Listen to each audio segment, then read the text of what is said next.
আগামীতে শুধু কর্মসূচি ঘোষণা হবে, কোনো অনুমতির প্রয়োজন হবে না। যেখানে কর্মসূচি ঘোষণা হবে সেখানে সরাসরি মহাসমাবেশ হবে। অনুমতির ধন্না আর সুন্নিরা ধরবে না। কথা বলেন ঠিক কিনা?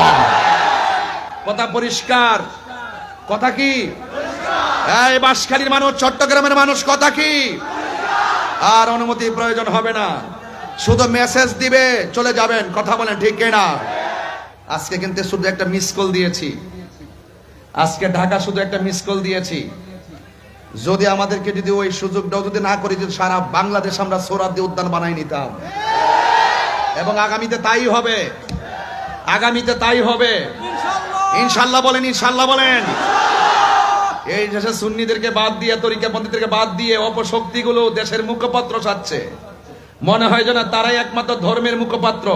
এরা ধর্মের নামে অধর্মের চর্চা করে জাতিকে বিভ্রান্ত করছে। কথা বলেন ঠিক কিনা? আজকে সারাদিন ঢাকার অলিতে গলিতে সোহরাওয়ার্দী উদ্যানে আমরা সমাবেশের পারমিশন চেয়েছি, দেয় নাই। গোলাপবাগ গেছি, সেখানেও দেয় নাই। এরপরে প্রেস ক্লাবের মধ্যে দিয়েছে। এইরকম তিনটা জায়গায় নড়াচড়া করা মানে হলো আমাদের সাথে বৈষম্য সৃষ্টি করেছে। এই দেশের এক শ্রেণীর মানুষ যদি তারা সোহরাওয়ার্দী উদ্যানে ফিলিস্তিনের সমর্থনে প্রতিবাদ জানাতে পারে, তাহলে এই দেশ হলো আউলিয়া কেরামের দেশ। তরিকাপন্থীরাও সেই ময়দানে ফিলিস্তিনের সমর্থনে ইসরায়েলের আগ্রাসনের বিরুদ্ধে প্রতিবাদ জানাবার অধিকার রাখে। আমি মনে করি যারা প্রশাসনের কানকে ভারী করে আমাদের সোহরাওয়ার্দী উদ্যান থেকে গোলাপবাগ, সেখান থেকে আমাদেরকে নড়াচড়া করে শেষ রাতে এসে আমাদেরকে একটা জায়গায় দিয়েছে, আমি মনে করি এই বাংলাদেশের বিভিন্ন ডিপার্টমেন্টে ইসরায়েলের দালাল বসে আছে। কথা বলেন ঠিক কিনা বলেন? এই জন্য আমরা বুঝে গিয়েছি যে এখানে সোজা আঙ্গুলে ঘি উঠবে না। এই জন্য আমাদের ঘোষণা হয়ে গেছে, যার যেভাবে পারো চলে আসো, বাধা হবে যেখানে, লড়াই হবে সেখানে। আমরা আজকে জানিয়ে দিয়েছি, আজকে আমাদের আকাবেরগণ, তরুণ যোদ্ধাগণ জানিয়ে দিয়েছে, আপামর সুন্নি জনতা জানিয়ে দিয়েছে যে খালের মধ্যে বাদ দেওয়া যায়, নালার মধ্যে বাদ দেওয়া যায়, নদীর মধ্যে বাদ দেওয়া যায়, কিন্তু মহাসাগরে বাদ দেওয়া যায় না।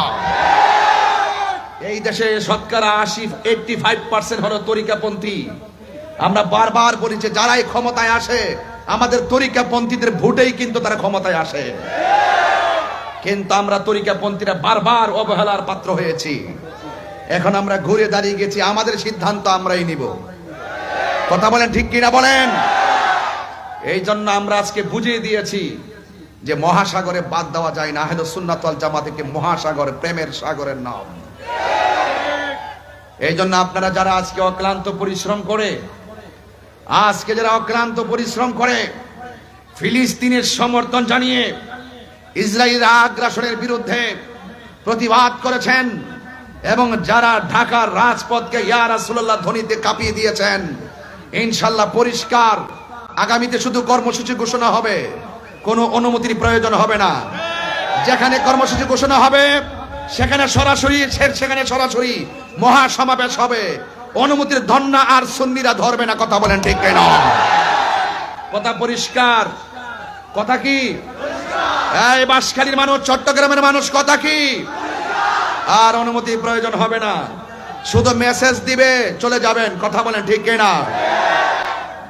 আপনারা যারা এখানে এসেছেন, আমার যুবক ভাইরা, আপনারা দেখেছেন তো, ঘুরে দাঁড়িয়ে গেলে সব শেষ হয়ে যায়। আমরা সুন্নিরা দাঁড়াতে হবে।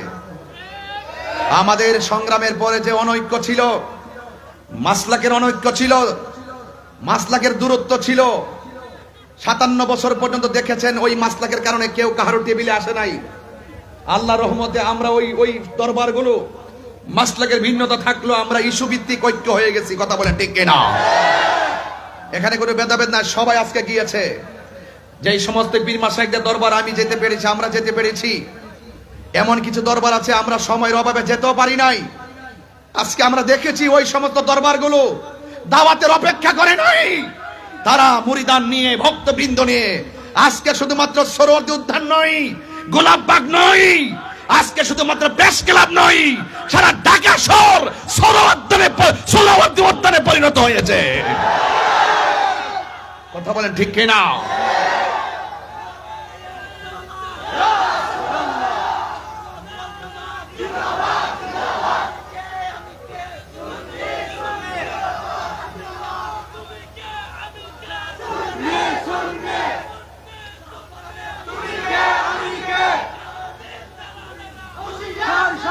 যারা অক্লান্ত পরিশ্রম করে আজকে গিয়েছেন, সারা বাংলাদেশের পীর মাশায়েখ আপামর মুসলিম জনতা, সুন্নি জনতা, দল মত নির্বিশেষে যারা এসেছেন, আমি সকলকে ধন্যবাদ জানাই। এবং আগামীর যে কোনো কর্মসূচি বাস্তবায়নের জন্য ডাক দিলে আপনাদেরকে কি পাওয়া যাবে? আমরা আর পিছিয়ে থাকতে চাই না। আমাদের অধিকার আমরা আদায় করে নেব ইনশাআল্লাহ। এই জন্য কোন সুন্নি এককভাবে গোপনে সিদ্ধান্ত নেবেন না। সারা বাংলাদেশের আকাবেরগণ সিদ্ধান্ত দিবে এই তৃণমূল সুন্নিরা কোন দিকে যাবে। কথা বলেন ঠিক কিনা? এই জন্য এই দেশ আউলিয়া কেরামের দেশ, এই দেশ বাবা শাহজালালের দেশ। 360 আউলিয়ার পদতলিতে সিলেট ধন্য, 12 আউলিয়ার পদতলিতে চট্টগ্রাম ধন্য। কথা বলেন ঠিক না ঠিক? এই জন্য আপনারা সবাইকে এক আছেন। কারা কারা ঐক্যবদ্ধ থাকতে চান, 2 হাত তুলে দেখাবেন ইনশাআল্লাহ।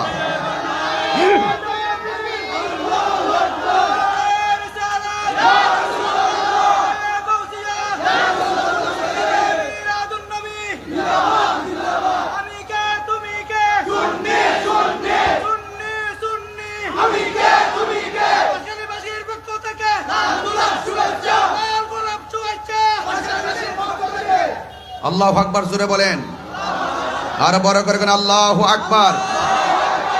ভাইয়ের আমার, আমাকে বিষয় দিয়েছেন কবর এবং হাসর নিয়ে আলোচনা করার জন্য। অত্যন্ত গুরুত্বপূর্ণ বিষয়। আমি দেখতেছি জায়গা হচ্ছে না, মানুষ মাটির মধ্যে বসে আছে। এতে প্রমাণিত হয় সুন্নিরা বিরিয়ানি খাওয়েন না, সুন্নি না। আজকে কিন্তু শুধু একটা মিস কল দিয়েছি, আজকে ঢাকা শুধু একটা মিস কল দিয়েছি।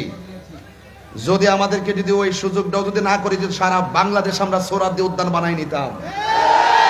এবং আগামীতে তাই হবে, আগামীতে তাই হবে ইনশাআল্লাহ। বলেন ইনশাআল্লাহ বলেন। এই দেশে সুন্নিদেরকে বাদ দিয়ে, তরিকাপন্থীদেরকে বাদ দিয়ে অপশক্তিগুলো দেশের মুখপাত্র সাজছে। মনে হয় যেন তারাই একমাত্র ধর্মের মুখপাত্র। এরা ধর্মের নামে অধর্মের চর্চা করে জাতিকে বিভ্রান্ত করছে। কথা বলেন ঠিক কিনা? আজকে দেখেছেন তো শান্তিপ্রিয় কত সুন্দর প্রতিবাদ হয়েছে, যেখানে গরু চুরি নাই, আম চুরি নাই, জুতা চুরি নাই, মারামারি নাই, কাটাকাটি নাই, ধাক্কাধাক্কি নাই, উগ্রতা নাই, সন্ত্রাসী নাই, চাঁদাবাজি নাই, রাহাজানি নাই, ভাঙচুর নাই, অগ্নিসংযোগ নাই।